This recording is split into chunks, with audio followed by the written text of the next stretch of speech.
انہوں نے قربان چڑھایا اور پیسہ خرچ کیا تاکہ مسلمان جو بالخصوص مشرقی روایات ہیں ان کو تہ و بالا کر کر نیست و نابود کر کر ہم ان کے معاشرے کو بھی اس طرح بنا دیں اس طرح ہمارا معاشرہ حیوانوں سے بدتر ہو چکا ہے۔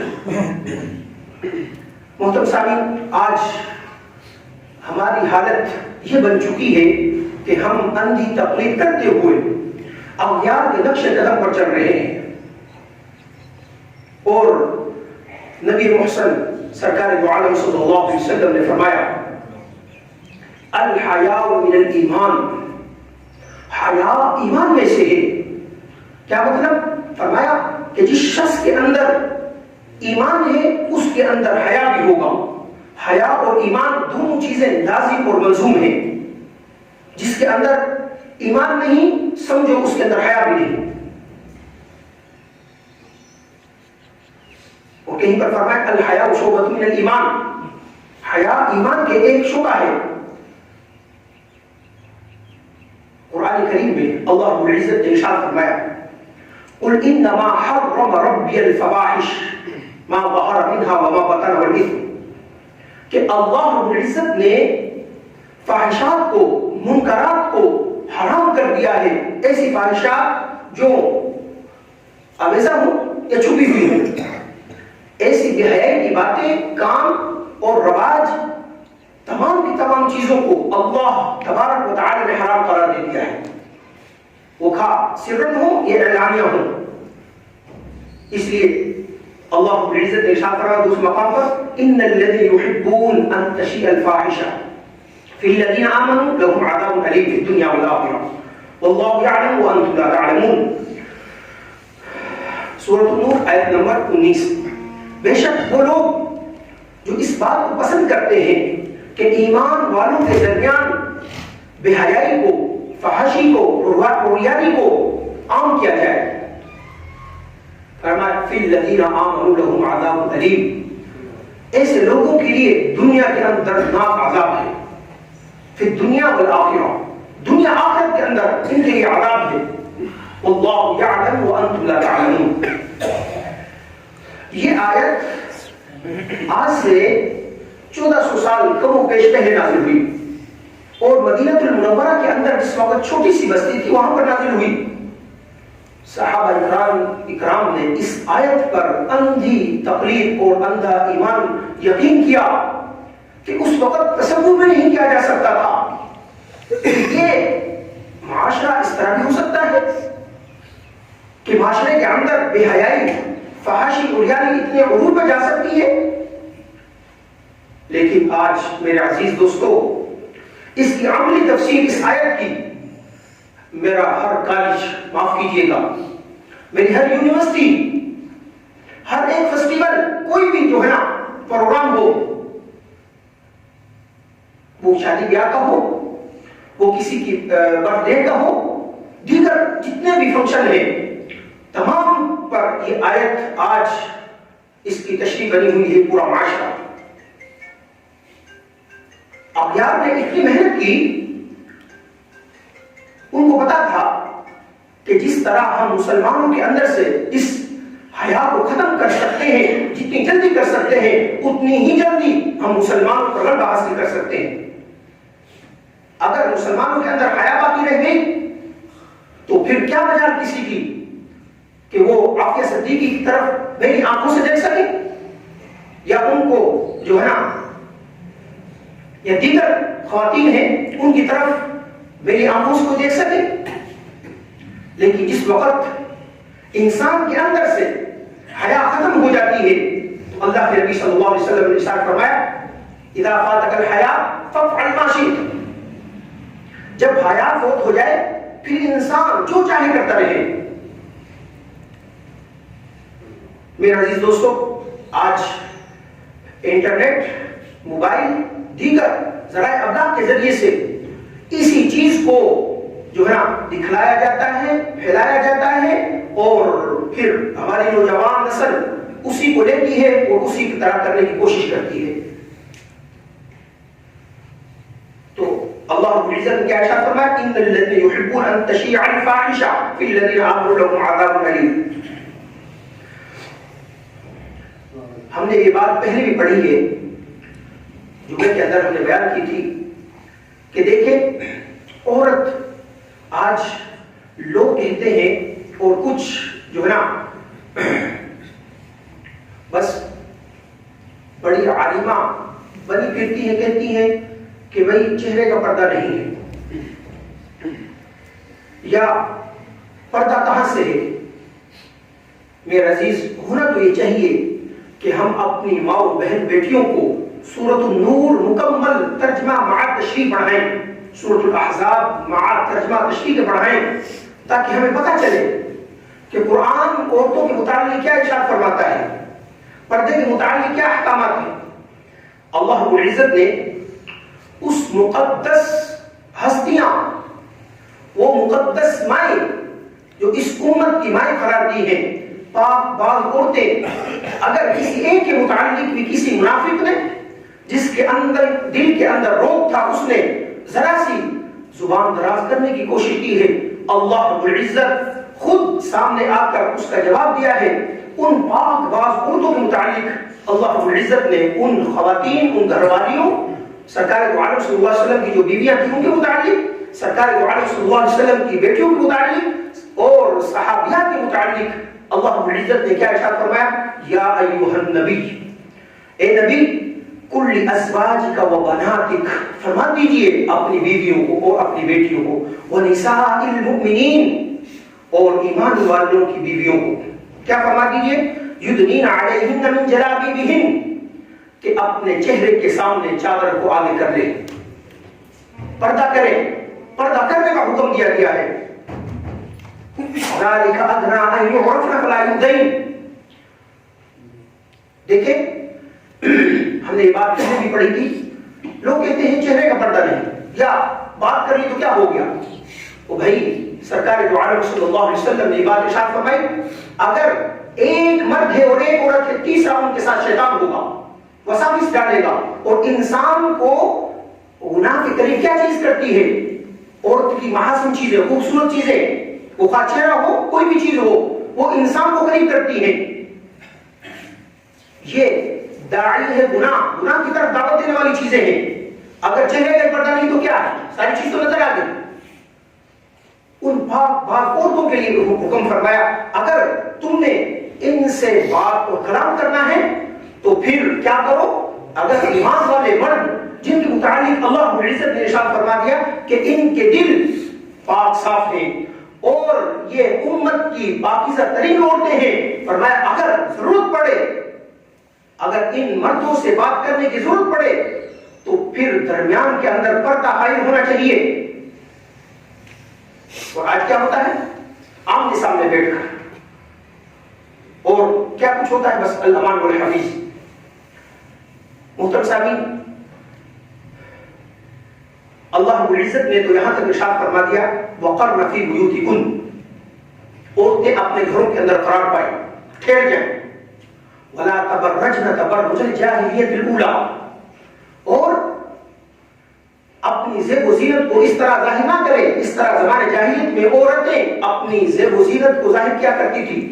علماء مفسرین اس کے تحت یہ لکھتے ہیں، اگر عورت نے کنگن پہن رکھے ہیں تو عورت کو یہ اجازت نہیں کہ وہ اتنے زور سے اپنے پاؤں زمین پر مارے جن کی کنگنوں کی کھنکار لوگوں کے کانوں میں پڑے۔ فرمایا ایسی عورت جو غیر محرموں کے لیے خوشبو لگا کر نکلتی ہے، اللہ اور اس کے فرشتوں کی ایسی عورت پر لعنت برستی ہے۔ آج تقاریب کا حال میرے اور آپ کے سامنے ہے، کسی سے پوشیدہ نہیں، کہ غیروں کے لیے میں نے پہلے بھی عرض کیا کہ ہماری عورتیں بن سنور کر نکلتی ہیں، لیکن اپنی خاوندوں کے لیے جہاں پر حکم ہے کہ بھئی اپنے خاوند کے لیے عورت بن سنور سکتی ہے، خوبصورتی اپنا سکتی ہے، خوشبو لگا سکتی ہے، وہاں پر نہیں۔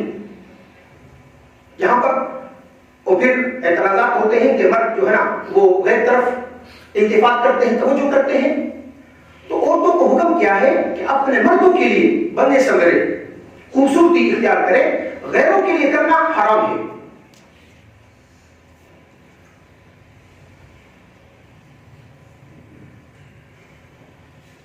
اللہ کے نبی صلی اللہ علیہ وسلم نے ارشاد فرمایا جو شخص مجھے دو چیزوں کی ضمانت دیتا ہے میں محمد صلی اللہ علیہ وسلم اس کو جنت کی ضمانت دیتا ہوں. اللہ اکبر. دو چیزیں کیا ہیں؟ فرمایا یہ دو جبڑوں کے درمیان جو چیز ہے زبان، کہ یہ زبان غلط جگہ پر استعمال نہ ہو، یہ زبان کسی پر تہمت نہ لگائے، یہ زبان کسی پر جھوٹ نہ بولے، وعدہ خلافی نہ کرے. شریعت لاگو ہونا آج تو عام سی بات ہے، کوئی پوچھنے والا نہیں ہے، کوئی جو ہے نا کسی قسم کی حدود اور جو ہے نا تعزیرات قائم نہیں ہے، ورنہ اس طرح آج عام ہے. آپ دیکھ لیں سوشل میڈیا کو اٹھا کر دیکھ لیں کہ ایک دوسرے پر تہمتیں لگائی جاتی ہیں. ایک صاحب کا اس چیز سے تعلق دور سے بھی نہیں ہوتا، لیکن کیا ہے بس اس پر اتنی تہمتیں لگا دی جاتی ہیں، اتنے الزامات لگا دیے جاتے ہیں کہ اس بیچارے کو پتہ بھی نہیں ہوتا. لیکن اگر شریعت کا نفاذ ہو تو اس سے کہا جائے گا تہمت لگانے والے سے کہ میرے بھائی آپ اس پر گواہ پیش کریں. اگر وہ شخص گواہ پیش نہیں کر سکتا، اس پر جو تہمت لگائی ہے شریعت کہتی ہے ایسے شخص پر حد قذف لازم ہوگی. حد قذف کیا ہے؟ 80 کوڑے لگائے جائیں گے ایسے شخص کو. دیکھیں شریعت کتنی پاک ہے اور معاشرے کو پاک کرنا چاہتی ہے. معاشرے کے اندر جو پھیلی ہوئی برائیاں ہیں ان کو جڑ سے ختم کرنے کی کوشش کرنا چاہتی ہے کہ یہ جڑ سے ختم ہو جائے. اب آپ خود بتائیں ایک شخص جس کی زبان ہی نہیں روکتی، اب یہ تمام مثالیں میرے آپ کے سامنے موجود ہیں. ایک بیچارہ شریف انسان ہوتا ہے، اب ایک کے پاس جو ہے نا تمام کی تمام آلات موجود ہیں، میڈیا ہے، اب یک طرفہ کاروائی چل رہی ہے. اس نے اتنے الزامات کی وہ جو ہے نا بھرمار کر دی کہ مد مقابل کو نہ تو صفائی پیش کرنے کا موقع دیا اور نہ ہی کوئی عدالت لگی جہاں پر وہ آ کر اپنی صفائی پیش کر سکے یا اپنا مدعا بیان کر سکے. شریعت کہتی ہے یہ جو تہمت لگانے والا ہے اگر اس تہمت کو ثابت نہیں کرے گا ایسے شخص پر 80 کوڑے لگائے جائیں گے. اب جس وقت کسی بھی شخص پر 80 کوڑے لگ جائیں تو آپ بتائیں کہ پورا معاشرہ 100 بار سوچے گا کہ میرے بھائی میں اس پر جو تہمت لگا رہا ہوں اگر میں اس کو ثابت نہ کر سکا تو مجھے میرے اوپر حد قذف لگائی جائے گی. تو وہ جڑ سے ہی اس برائی کو ختم کیا شریعت نے. لیکن یہاں پر کوئی قانون نام کی چیز نہیں، کوئی پوچھنے والا نہیں ہے. اس لیے کیا ہے یہ معاشرے کے اندر برائی در برائی یہ سلسلہ آگے چل رہا ہے. تو خیر اگر کوئی شخص اس طرح ہے تو یہ نہ سمجھے کہ بھئی مجھے پوچھنے والا کوئی نہیں کیونکہ میرے پاس قوت طاقت ہے.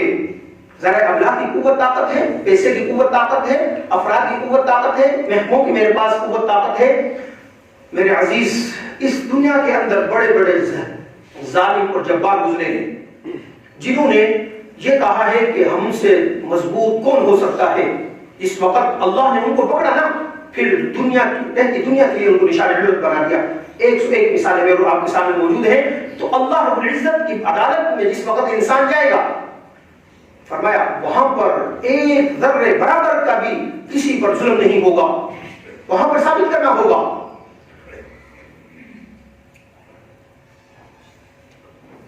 تو بات یہاں سے میں نے عرض کی کہ ہمارا معاشرہ کس طرف جا رہا ہے. اللہ کے نبی صلی اللہ علیہ وسلم کیا ارشاد فرمایا جو دو چیزوں کی مجھے ضمانت دے گا کہ یہ غلط استعمال نہیں ہوں گی، یہ زبان ہے. اگر اس کا میٹھا بول ہو تو یہ تمام کی تمام جو کڑواہٹ میرے معاشرے کے اندر پھیلی ہوئی ہے یہ شیرینی کے اندر تبدیل ہو سکتی ہے. ورنہ یہ ایلوا ایک درخت ہے، اگر اس کو شہد کے اندر ڈال دیا جائے نا شہد بھی کڑوا ہو جاتا ہے. یہ زبان اتنی کڑوی ہے یہ اس ایلوا درخت سے بھی زیادہ کڑوی بن جاتی ہے اور جس طرح ہمارے معاشرے کے اندر ہے. اور دوسری چیز اللہ کے نبی صلی اللہ علیہ وسلم کیا ارشاد فرمایا کہ جو شخص مجھے ان رجلین دو پاؤں کے درمیان شرمگاہ ہے یعنی اس کی گارنٹی دیتا ہے کہ یہ غلط جگہ پر استعمال نہیں ہوگی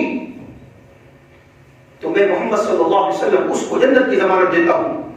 اندازہ لگائیں کہ یہ غلط جگہ پر استعمال نہیں ہوگی، جو اللہ نے اس کے لیے حلال قرار دیا ہے صرف وہیں پر یہ استعمال ہوگی. ایسی بات نہیں. اتنے بڑے فضائل کیوں ہیں؟ تاکہ انسان جو ہے نا اپنے آپ کو برائیوں سے بچائے اور نیکیوں پہ گامزن کرے۔ اللہ رب العزت نے ایمان والے اور ایمان والی عورتوں کے متعلق ارشاد فرمایا ان المسلمین والمسلمات والمؤمنین والمؤمنات والقانتین والقانتات والصادقین والصادقات، اگر ارشاد فرمایا والحافظین فروجهم والحافظات، ایسے مرد اور ایسی عورتیں جو اپنی شرمگاہوں کی حفاظت کرتی ہیں، زنا نہیں کرتی، فرمایا ایسے افراد، ایسے مردوں کے لیے، ایسی عورتوں کے لیے اللہ کے نبی صلی اللہ علیہ وسلم قرآن کریم میں ارشاد فرمایا اعد اللہ لهم اجرا عظیما، کہ اللہ رب العزت نے اعد اللہ لهم مغفرہ، ایسے لوگوں مردوں کے لیے، ایسی عورتوں کے لیے مغفرت تیار کر رکھی ہے اور بہت بڑا اجر تیار کر رکھا ہے، بہت بڑا اجر تیار کر رکھا ہے۔ کیسے مردوں کے لیے جو اپنی شرمگاہوں کی حفاظت کرتے ہیں، کیسی عورتوں کے لیے جو اپنی شرمگاہوں کی حفاظت کرتی ہیں۔ اللہ کے نبی صلی اللہ علیہ وسلم نے ارشاد فرمایا آنکھ کا زنا بھی ہے، ہاتھوں کا زنا بھی ہے، خواہشات اور انسان جسم کے ذریعے سے زنا کرتا ہے۔ عرض کیا یا رسول اللہ کس طرح، ہاتھ کا زنا کس طرح ہے، آنکھوں کا زنا کس طرح ہے؟ حبیب صلی اللہ علیہ وسلم نے ارشاد فرمایا آنکھ کا زنا دیکھنا ہے، غیر محرم کی طرف انسان اگر نظر اٹھائے گا تو یہ آنکھ کا زنا ہے، ہاتھ سے چھوئے گا، غیر محرم کو چھوئے گا تو یہ کیا ہے، ہاتھ کا زنا ہے۔ پھر انسان کا اعضاء، یہ جسم اس کی تقدیم کرتے ہیں، تصدیق کرتے ہیں۔ آج تو جو ہے نا بالکل ذرا برابر بھی المیہ ہمارا یہ ہے، المیہ یہ ہے تنزلی اور بربادی کا بنیادی سبب کیا ہے کہ ہمارے معاشرے کے اندر برائی کو برائی نہیں سمجھا جا رہا۔ یہ سب سے بڑا المیہ ہے میرے عزیز دوستو۔ دیکھو ایک بدعتی کے لیے کیوں فرمایا کہ ایسے شخص کو توبہ کی توفیق کیوں نہیں ہوتی؟ اس لیے کہ وہ بدعت کر رہا ہوتا ہے دین سمجھ کر، حالانکہ دین تو نہیں ہے، اس لیے اس کو توفیق نہیں ہوتی۔ کوئی سمجھ رہا ہوتا ہے میں نیک کام کر رہا ہوں، حالانکہ دین کا اس سے دور سے بھی تعلق نہیں ہے۔ اسی طرح جس وقت میں اور آپ کو کسی برائی کو برا ہی نہیں سمجھیں گے تو توبہ کریں گے، جب توبہ نہیں کریں گے تو اسی طرح دنیا سے چلے جائیں گے۔ یہ بڑا ظلم ہے کہ ہم گناہ کو گناہ ہی نہ سمجھیں۔ آج میرے معاشرے کے اندر سے بے پردگی کو گناہ ہی نہیں تصور کیا جا رہا، جس کی وجہ سے اختلاف ہوتے ہیں مرد و زن کے، اور پھر نوبت کہاں تک پہنچتی ہے؟ بے شمار واقعات ہیں آپ کو میرے سامنے۔ میرے عزیز دوستو، ایک مرتبہ اس طرح ہوا کہ صحابہ کے ساتھ صحابیات بھی نماز کے لیے آیا کرتی تھی۔ سرکار دو عالم صلی اللہ علیہ وسلم کی خدمت اقدس میں عرض کیا گیا یا رسول اللہ صلی اللہ علیہ وسلم، عورتیں آتی ہیں مردوں کے ساتھ ان کا اختلاف ہو جاتا ہے، بعض اوقات ان کے ساتھ ٹچ ہو جاتے ہیں۔ اللہ کے نبی صلی اللہ علیہ وسلم نے ارشاد فرمایا عورتیں اپنے آپ کو سکیڑ کر اور دیواروں کے ساتھ ہو کر چلے۔ صحابہ اکرام بیان فرماتے ہیں کہ صحابیات اتنی دیواروں کے ساتھ چمٹ کر چلتی تھی کہ آپ صحابیات کے جو کپڑے اور برقعے ہوا کرتے تھے وہ دیواروں کے ساتھ گھسٹ کرتے تھے، لگا کرتے تھے، اتنی ایک طرف ہو کر چلتی تھی۔ آج تو کیا معاشرہ ہے، کہاں پر پہنچ گئے؟ میں نے پہلے عرض کیا کہ دیکھیں نماز کے اندر امام صاحب بھول گیا اور اگر مرد کوئی نہیں بتلا رہا امام صاحب کو، لوگ کہتے ہیں بات ہی تو ہو رہی ہے نا، کیا ہے بات سے کیا ہوتا ہے؟ میرے عزیز بات کا بھی پڑتا ہے، عورت کی آواز کا بھی پڑتا ہے۔ اس کی بے شمار مثالیں ہیں کہ عورت کوئی جو ہے نا آج تک نبی بن کر نہیں آئی، آج تک کسی عورت نے اذان تک نہیں دی، نہ اجازت ہے کسی کو، کیوں؟ اس لیے کہ عورت کی آواز کا پڑتا ہے۔ آپ اندازہ لگائیں، اب دیکھیں نماز کے اندر اگر امام صاحب بھول جاتا ہے، کوئی مرد جو ہے نا لقمہ نہیں دیتا، سبحان اللہ نہیں کہتا، تو عورتیں بھی پیچھے کھڑی ہیں تو عورتوں کو سبحان اللہ کہنے کی اجازت نہیں۔ آپ اندازہ لگائیں، میں اور آپ یہ مسجد والے اللہ کے سامنے کھڑے ہیں، یہاں پر انسان تصور بھی نہیں کر سکتا کہ میں اور آپ اللہ کی نافرمانی کریں یا عورت کی آواز سے لذت محسوس کریں۔ اس موقع پر شریعت نے کہا ہے کہ عورت وہ سبحان اللہ نہیں کہے گی بلکہ تسبیح وہ کلیپنگ کرے گی، تاکہ وہ امام صاحب کو پتہ چل جائے کہ امام صاحب سے غلطی ہوئی ہے، اس کو سبحان اللہ کہنے کی اجازت نہیں۔ یہ کہاں کی بات ہو رہی ہے؟ ہوٹلوں کی نہیں، سر عام سر بازار کی نہیں، یہاں جو ہے نا محفل عام مخلوق محفل کی بات نہیں ہو رہی۔ یہ مسجد کے اندر اللہ کے سامنے کھڑے ہونے کے وقت کی بات ہو رہی ہے۔ میرے عزیز دوستو، ام المؤمنین عائشہ صدیقہ رضی اللہ تعالی عنہا سے پوچھا گیا زلزلے کب آتے ہیں؟ سرکار دو عالم ام المؤمنین نے فرمایا کہ زلزلے اس وقت آتے ہیں جس وقت عورتیں اپنے جسموں پر خوشبو نکال کر غیر محرموں کو سنانے کے لیے گھر سے باہر نکلتی ہیں، جس وقت موسیقی کے آلات سر عام اور فروخت بھی ہوتے ہیں اور ان کو رکھنا اپنے لیے باعث فخر محسوس کرتے ہیں، اور مغنیاں ہر انسان کے کان کے قریب رہتی ہے۔ آج دیکھیں ہر انسان جو ہے نا میوزک سننے کا کتنا عادی بن چکا ہے۔ اگر بیت اللہ میں بھی جائے نا تو وہاں پر بھی انڈین گانوں کے جو ہے نا موبائلوں کے اندر گانے لگے ہوئے ہیں اور وہاں پر سلسلہ جاری ہے۔ مسجد تو دور کی بات ہے نا، مسجدوں میں تو ہر امام صاحب کی ایک اور ڈیوٹی بڑھ گئی کہ بھائی میرے عزیز اس وقت مسجد میں آئے اپنے گھر موبائل کو کم از کم گھر رکھ کر آئے یا لے کر آ گئے ہیں تو کم از کم آف تو کر دیں، لیکن مسجد کے اندر بھی وہ جو ہے نا گانے بلند ہو رہے ہیں۔ اسی طرح فرمایا زلزلے اس وقت آئیں گے قرب قیامت کے وقت جس وقت ایک بیٹا اپنے باپ کو عزت اور وقت نہیں دے گا، اپنے دوستوں کو وقت دے گا۔ زلزلے اس وقت آئیں گی جس وقت بچی سے اس کی ماں ڈرے گی کہ میں اس سے بات کروں یہ نہ ہو کہ یہ مجھے گلے پڑ جائے۔ زلزلے اس وقت آئیں گے جس وقت لوگ زکات دینے کو تاوان سمجھیں گے اور فحاشی اور ریا عام ہو جائے گی۔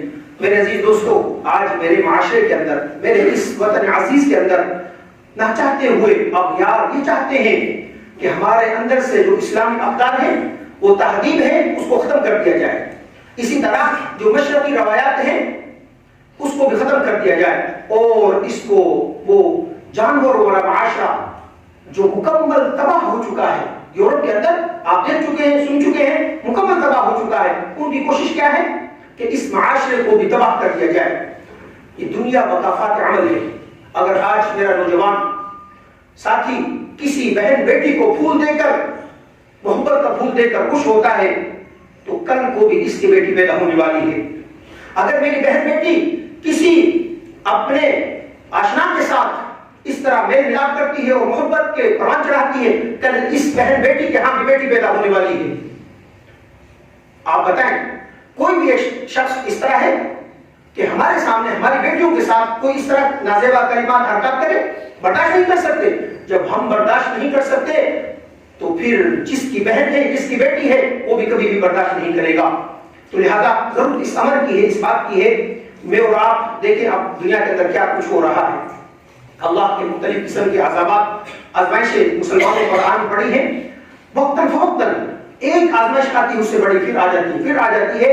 تو میرے عزیز دوستو، یہ وقت ہے اللہ کی طرف رجوع کرنے کا، اللہ سے معافی مانگنے کا۔ من حیث القوم، ہم اللہ کی طرف رجوع کریں اور اللہ سے جو ہم اعلانیہ بغاوت کر چکے ہیں، اللہ کے احکامات کو اعلانیہ توڑ چکے ہیں، ضرورت اس امر کی ہے کہ ہم اعلانیہ طور پر من حیث القوم اجتماعی طور پر توبہ کریں تاکہ اللہ رب العزت مجھ سے اور آپ سے راضی ہو جائے اور ہم ان حیاسوس دنوں کا بائیکاٹ کریں، جس طرح 14 فروری، دیگر یہ جو ہے نا نیو ایئر نائٹ، 25 جو ہے نا دسمبر، دیگر یہ خرافات ہیں، ہم اپریل فول وغیرہ ان تمام دنوں کا بائیکاٹ کریں۔ ہمیں شریعت کہتی ہے ہر وقت محبت کرو، ماں کے ساتھ محبت کرو، بہن کے ساتھ محبت کرو، بیٹے کے ساتھ محبت کرو، باپ کو شفقت بھری نظروں سے دیکھو، آپ کو حج عمرے کا ثواب ملے گا۔ یہ کیا محبت کہ ایک دن کی محبت کیا ہے؟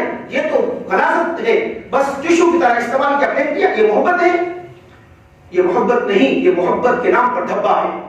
اس سے میں بھی بچوں، آپ بھی اپنے بیٹوں پر خاص، بیٹیوں پر، اپنے بچوں پر خاص نظر رکھیں، اس لیے کہ مجھے اور آپ کو اللہ رب العزت نے ان کا نگہبان بنایا ہے۔ اگر ہم نے نظر نہ رکھی اور یہ معاشرہ اسی طرف چلتا رہا، یہ سیلاب اسی طرف چلتا رہا، تو پھر اس سے کوئی نہیں بچے گا۔ اس طرح وہ معاشرہ، یورپ کا معاشرہ نہیں بچا۔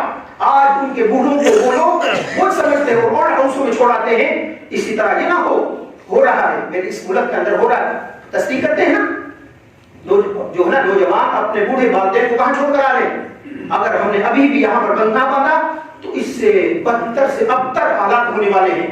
لہذا ضرورت اس امر کی ہے کہ میں اور آپ رجوع اللہ کریں۔ اللہ رب العزت سے دعا ہے کہ اللہ مجھے اور آپ کو قرآن و سنت پر عمل کر حیا والی زندگی نصیب فرمائے۔ آمین۔ وما علینا